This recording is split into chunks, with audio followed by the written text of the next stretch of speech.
¿Qué tal?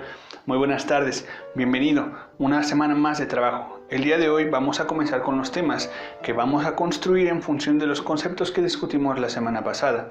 Y para ello, ojalá que hayas tomado las dos clases con atención, para que comprendas más o menos las situaciones que vamos a exponer el día de hoy. Para poder comenzar, quiero comentarte una pequeña historia acerca de mí, y que tiene que ver con algo de lo que te mencioné en la clase anterior. Verás, como ya lo habíamos mencionado, yo nací en la Ciudad de México.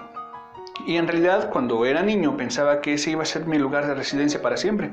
Conocía todo lo que estaba alrededor, conocía los establecimientos, a las personas, tenía amigos, pero crecí y por voluntad propia me moví hacia Puebla. Cuando cambié de lugar de residencia, empecé a sentir un poco de melancolía por el lugar donde vivía, pero estaba muy alegre con las posibilidades que podían suceder.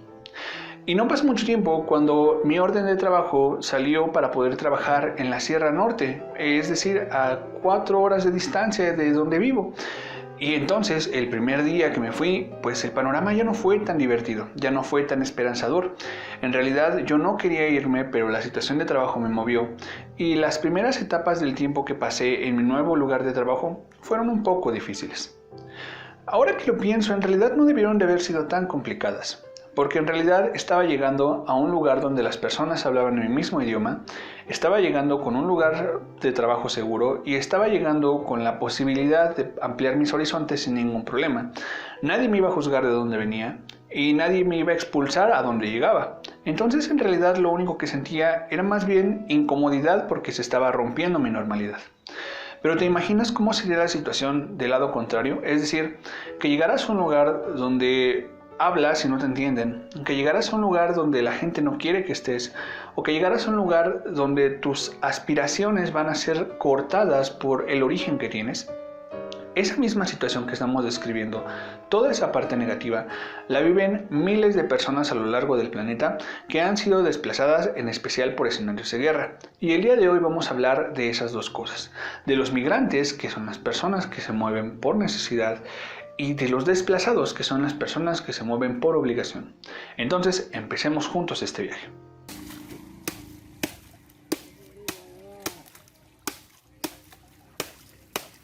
Bien, vamos a comenzar por definir ambos términos. Para empezar, pareciera que la palabra desplazados y migrantes son lo mismo, pero hay un contexto muy diferente alrededor de ello. Los migrantes como tal son personas que se mueven por la necesidad, es decir, que hay una razón que los está obligando a salir de sus lugares de origen. Podrían quedarse en él, pero están tomando la decisión de poder salir porque las condiciones de vida que les ofrece su lugar de origen no son las adecuadas. Esto es lo que pasa, por ejemplo, cuando una familia demasiado pobre se tiene que mover del lugar para poder buscar nuevas aspiraciones económicas, o cuando una familia que tiene residencia en un lugar de guerra se tiene que mover para evitar incidencias de seguridad. El problema de la migración reside, como ya lo vimos en las fronteras, en que no todos los países están de acuerdo en recibir a personas de todas las nacionalidades. Si las fronteras son amables, entonces para una familia no hay como tanto problema de moverse de un lugar a otro. Pero si las fronteras son enemigas o son hostiles, entonces es una gran dificultad, porque la migración puede ser de carácter interno o externo. Si es migración interna, significa que la persona solamente se va a mover a otro extremo del país o a otro territorio lejos de donde hay zona de conflicto. Pero si la migración es externa, implica que salga de su territorio y depende mucho de la cantidad o de la calidad que le ofrezca el país que lo recibe. Regularmente un país no abre sus fronteras porque sí, aunque en tiempos de guerra es común que algunos países abran sus fronteras de manera especial para la población de un país, para poder recibir a toda esa persona que sea migrada o que se desplace debido a las situaciones que se viven. Bueno, ¿y qué de diferente tiene esto con el desplazamiento? El desplazamiento es obligatorio. En el desplazamiento no hay opción de si yo quería irme o no quería irme, porque hay familias que siguen viviendo en los territorios de guerra, aunque las condiciones no sean ideales. En el desplazamiento no es así. El desplazamiento puede tener diversas causas, pero vamos a dividirlo en dos grandes, las causas sociales y las naturales. Las sociales tienen que ver con situaciones del ser humano y el desplazamiento puede ser por causas raciales, por ejemplo. Es decir, que ¿recuerdas cuando estudiamos el apartheid?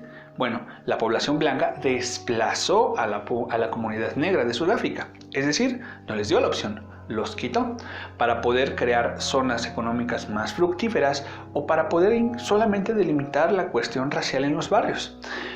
Otras causas sociales, por ejemplo, responden a dinámicas de guerra en las cuales los gobiernos o los invasores desplazan a la población hacia otra parte y también hay causas religiosas y todas las cuestiones que tienen que ver con seres humanos. Las causas naturales son relativamente más sencillas de entender. Tiene que ver cuando un suceso natural termina por devastar una zona en la cual se vuelve imposible vivir y entonces las personas se tienen que desplazar. ¿Cómo es esto? Bueno, por ejemplo, las situaciones que pasan cuando hay una inundación muy grande, cuando se rompe una presa o cuando un terremoto en realidad devasta por completo una zona. Para los desplazados existe un diferente trato, debido a que no está dentro de su voluntad. Generalmente se establecen zonas de campamento, ya sea por el gobierno interno o por los países que reciben, para que los ciudadanos puedan estar viviendo en una zona con relativa dignidad, y en ocasiones se hacen planes de trabajo específicos para las personas que son desplazadas para que puedan tener un sustento económico. A diferencia de las personas migrantes, las personas desplazadas en ningún momento tuvieron la opción de pensar si querían irse o no. Por lo tanto, no hay un plan o no existe una planeación acerca de qué es lo que van a hacer en el momento en que se muevan. Entonces, si el desplazamiento tiene como objetivo, por ejemplo, cuestiones raciales dentro del país, va a ser muy difícil para los desplazados encontrar un lugar digno donde estar y las oportunidades de trabajo van a bajar. Piensa, por ejemplo, en lo que estuvimos hablando acerca de los conflictos en los Balcanes o en Sudáfrica, con las poblaciones que estaban más desfavorecidas y que pasaron momentos difíciles en el momento en que fueron movidas. Ahora, esto es diferente cuando el desplazamiento es externo, porque entonces los países asimilan. Se le llama asimilación cuando las personas de una sociedad se integran con otra. Pero esto podría tener algún problema si las cuestiones culturales son muy diferentes. Una situación famosa que existe con respecto a esto es la situación entre Alemania y Turquía. Los turcos siempre han querido moverse de territorio, ya sea por las situaciones que vive su régimen o por necesidad, migración y desplazamiento. Pero en este caso los alemanes no están abiertos a recibir turcos debido a que las cuestiones religiosas y las cuestiones culturales son muy divergentes entre sí. Entonces quiero que establezcamos muy bien estas dos situaciones. Por una parte, la migración es si no es voluntaria, al menos existe cierta opción de poderla realizar, pero digamos que la necesidad es lo que obliga a moverse. Mientras que el desplazamiento, no hay ninguna discusión de ello, solamente lo sacan y a ver cómo les va. Nuestro país, México como tal, no ha tenido situaciones de este tipo durante muchísimos años y quizás por eso nos sentimos muy cómodos hablando de algunas denominaciones que no entendemos. Por ejemplo, cuando decimos que estamos en una dictadura en este país, porque una dictadura en verdad impone las situaciones de vida de sus habitantes y aquí todavía no hemos llegado a ese punto. Si bien tenemos divergencias, no funcionamos así, pero en especial en Asia, en Medio Oriente en particular y en África existen todavía muchas situaciones de desplazados y es natural que estas personas quieran moverse a los países que tienen mejor economía. En América, en nuestro caso entre México y Estados Unidos con la cuestión de la migración, es el mejor ejemplo. Y la postura que toman los países que tienen mejor situación económica es comprensible y al mismo tiempo no. Porque por una parte se entiende que estos países hayan logrado tener mejor economía y saben que si reciben una gran cantidad de gente van a pasar a afectar a las personas que originalmente viven ahí.